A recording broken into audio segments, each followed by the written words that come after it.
So the next derivation from chapter 4, moving charges and magnetism, that is force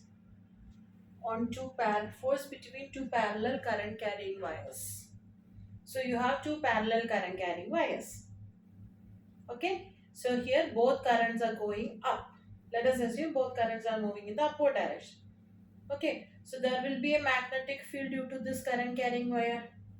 Magnetic field due to a current carrying wire is given by B is equal to mu 0 I by 2 pi r.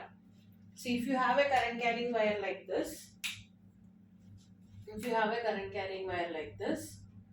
at a distance say r, the magnetic field will be mu 0 I by 2 pi r.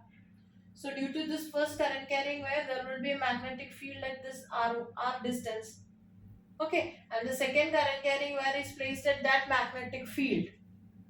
Okay, so the force on a current carrying wire placed in a magnetic field, is formula is what? F is equal to I L B sine theta, where I is the current, B is the magnetic field, L is the length of the wire, and theta is the angle between that length and magnetic field. So here, so this current carrying wire I1 produces a magnetic field mu 0 I1 by 2 pi r at this line, and this conductor is placed in that magnetic field. So force on this conductor will be given by F is equal to ILB sine theta. Here theta will be 90 degree because the magnetic field will be perpendicular to the direction of this wire. Okay, so theta will be 90 degrees. So sine theta is sine 90 is 1. So what you will get? F is equal to I2 L B1. In B1 is what? This value. So you will substitute. Okay, similarly we will do for the other also. So let us see. You have two current carrying wires AB and CD carrying currents I1 and I2 respectively. So the magnetic field produced by AB will be what? B1 is equal to mu 0 I1 by 2 pi r. Current carrying wire CD is placed in this magnetic field, and force on a length L of the CD is given by F is equal to ILB sine theta. So here F2 is equal to I2 LB1 sine theta. For sine theta will be sine 91. For B1 you will substitute mu 0 I1 by 2 pi r. So what is that? F2 is equal to, force on the second one will be equal to mu 0 I1 I2 L by 2 pi r.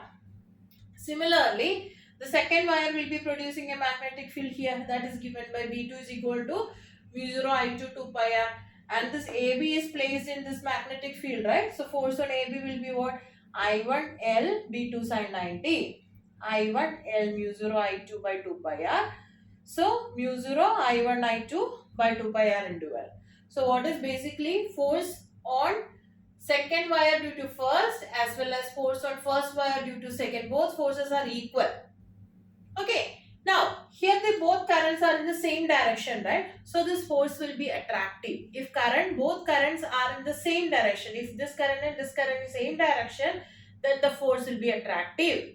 So what happens eventually, since the force is attractive, this wire, the distance between the wire will decrease eventually, slowly. And if one of the current is in the opposite direction, that means if the currents are in the opposite direction, force will be the same, but the direction will be opposite. The direction of force will be opposite. As a result, the force will be repulsive. So if that is the case, the distance between these two current carrying wires increases eventually. Slowly the wire distance increases. So if current is in the same direction, force is attractive, and current is in the opposite directions, then force will be repulsive. Okay, so that's all about this derivation. Force between two current carrying wires. Okay, and based on this you can expect problems also.